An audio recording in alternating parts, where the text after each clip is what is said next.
Hi Chris, great to meet up with you on Saturday and do some further work on your game. Quick recap on the key points that we discussed during your visit relating to your full swing. The preferred P1 is to feel like there's 90% of the weight on the left and only 10% of the weight on the right. In the real world, when we look at that, it's more like sort of 75-25. The benefits for you are the way in which it stabilises the centres and the way in which it prevents or curtails that little lift that you've had as you approach the top, something that you've done in the past that you don't do as much when you have that weight forward. Having the weight forward, especially by flexing the lead leg, as per this swing, that positions the centre of the arc further out in front of the golf ball, allowing you to hit down and out at the golf ball as per the drill that we've been working on when we moved the ball very far back in the grid. So it has a benefit. It makes the actual swing more similar to the drill swing, and when you're doing that, it also helps to make up for and compensate for that dumping of the angles coming in where the handle of the club and the club head match up a little bit too much. It impacts. So going forward, we would like to see the handle move more this way. It's something that we've fought now for a number of months.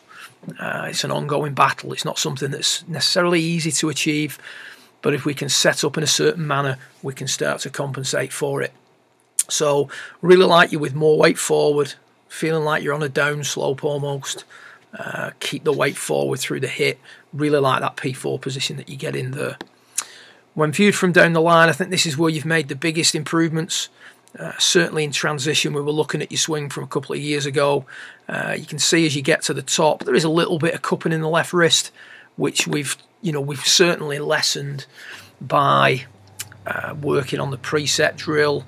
As we discussed on Saturday, if the cut crept back into your game or you started to lose the ball out to the right, spend some time presetting it. If you wanted to play in that way like you have done in the past, that's not a problem, and just flatten out this lead wrist. The big improvements for me are from P4 to P6. That's a massive improvement compared to where you were a couple of seasons ago. The club at P5 would be through the neck, the left arm would be angled outwards, the club then will be tumbling onto the left arm, and the swing direction coming into the hit at 6.5 would be, club head out this way, swinging across the ball dramatically. You can see far from that now. Club's coming in on a nice path, as we saw with Flight Scope. Swing direction, no real big numbers, 1 to the left, 2 to the right, no great variance in that. The majority of swings that you made, particularly with your eye in the swing direction, was slightly to the right.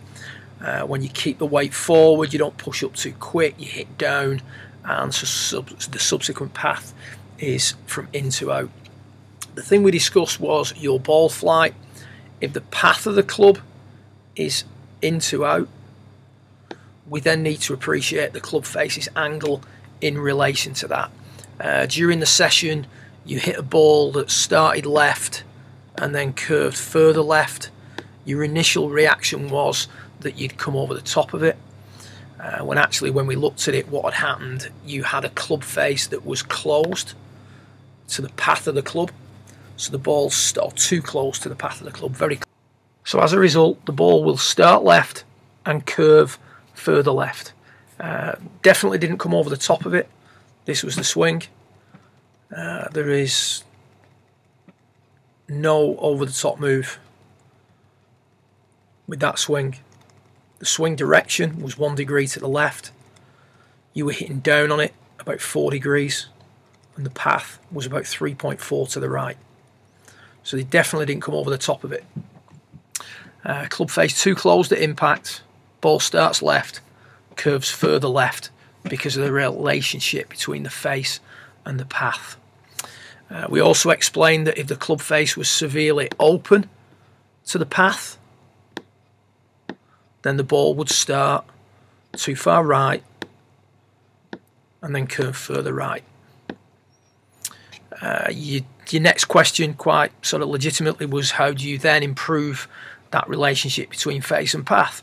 As you proved yourself when you worked on the flight scope, the biggest thing was understanding that and appreciating that. Once you understood that the club face closing down too quickly was the issue on the left, and the club face being too open was the issue with the green arrow, you soon started to calm the club face down. A big thing with you now, Chris, with the direction the swing's taking, is you need to do much less with the club face. That's easier said than done. Certain occasions, especially when out on a golf course, the architects like to test us, put bunkers where we don't really want them, tend to have the out of bounds in positions that we feel not necessarily comfortable with, and that changes from hole to hole. That's why some holes we're comfortable with, some holes we're not. So it's a constant battle, but when you're out on a golf course, what you're trying to do is control the face to path relationship. And whilst it does fluctuate and it does change from shot to shot, from day to day, the appreciation of what's going on is the key factor here. Once you hit the low left one, if you think you've come over the top of it, you're going to make a certain change. If you understand that it's a club face thing, then you're going to make a different compensation. That can only be beneficial for your long-term improvement. So keep working on the pieces that we've been working on. Keep working on the drills that you've been working on. The more you do this, the more the swing will start to look like the drill, certainly with the angles that you're creating coming into impact, and the more you're seeing some benefits with your driver. But on that note, the thing we noticed with your driver was that you were very good. I'm just going to clear these lines off for a second. With a driver, you were very good at having quite an inline path and leaving the club face fractionally open to that path. And that's to be expected. The things that you're working on are to combat that sort of geometry. You get in there with your irons, no doubt about it. There are reasons why it's easier to do with an iron than it is with a driver, as discussed on Saturday. But there's two ways of looking at that, because you sort of represented a very consistent pattern when hitting balls with your driver. Where the club face was fractionally open. I think we had a path of about 1.7 to the left, and generally speaking, we left the club face about a degree open to that path, and that ball just started straight-ish and just bled off to the right a little bit.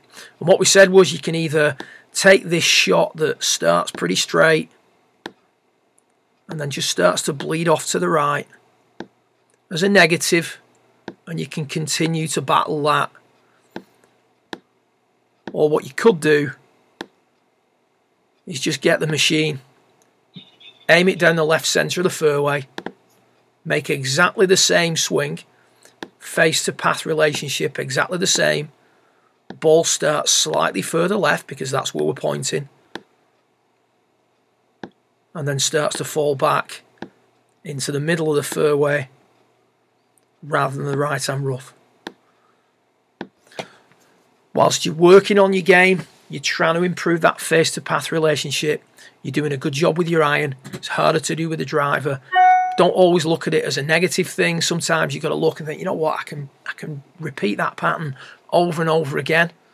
Let's go with it. Let's just point down the left a little bit more. Some really good players done that over the years. So good luck with it. Look forward to working with you again in 4 weeks' time. Well done.